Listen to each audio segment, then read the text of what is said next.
Hi, I'm Rajanvir Singh Kapur. I'm the Managing Director of the West Bengal Transport Corporation, and I belong to the IAS, that is the Indian Administrative Services.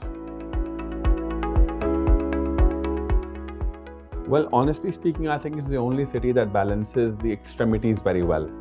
So you have a old British tram and the latest sports car finding way on the same street.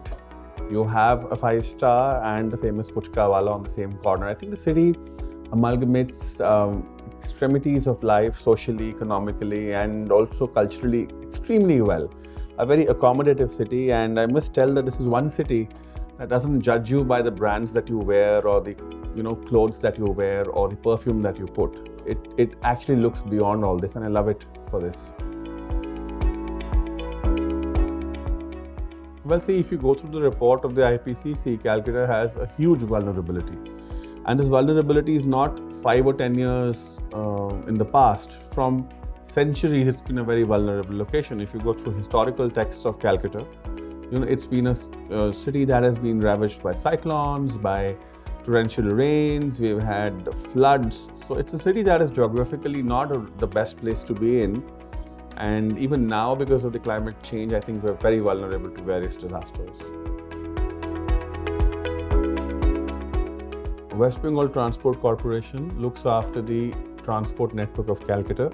So it covers the public buses in Calcutta. It also covers the tramways and also the waterways in the Hooghly that connect Howrah and Calcutta. A huge percentage of greenhouse gases in a city are coming from transport. So anywhere in the world, whether you take London or New York, or you take Sydney, or you take Calcutta, transport forms a huge part of the cause for pollution. So we as a corporation, if we move towards more greener fuels, more eco-friendly modes of transportation, I think we can actually reduce the overall impact on the pollution levels and the carbon footprint, drastically changing the environment of the city. So yes. We've already been appreciated by the various global bodies for our electric bus mobility. We have been running electric buses in the most efficient manner in the past few years, and we are acquiring close to 1,200 buses in the near future. By about 2030, all our entire public transportation of the government is going to be electric. And the old buses, we are converting them into CNG, so that also becomes pollution free.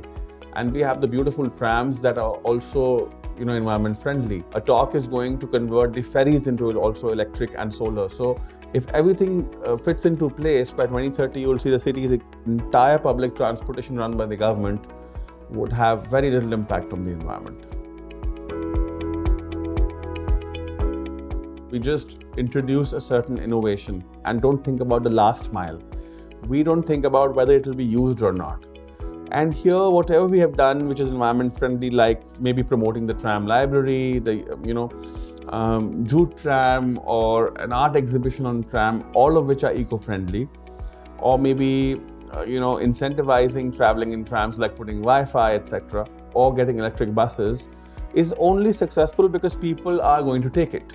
And here, I think people like you, groups like Y East, groups like Education Institution, all of you, citizens of Calcutta, are very important because you all can come and help us achieve that goal. We may come up with innovations, but unless you guys use them and popularize them, I think it's not going to be worth it. Our goal as a transport company should be that in the next 10 years, we should improve the quality of public transport to a level that people who actually used cars for that reason can actually shift to public transportation. Now, with a great mix of metro, trams, and electric buses, which will all be air conditioned, I hope a lot of people will ditch their cars and go towards public transportation.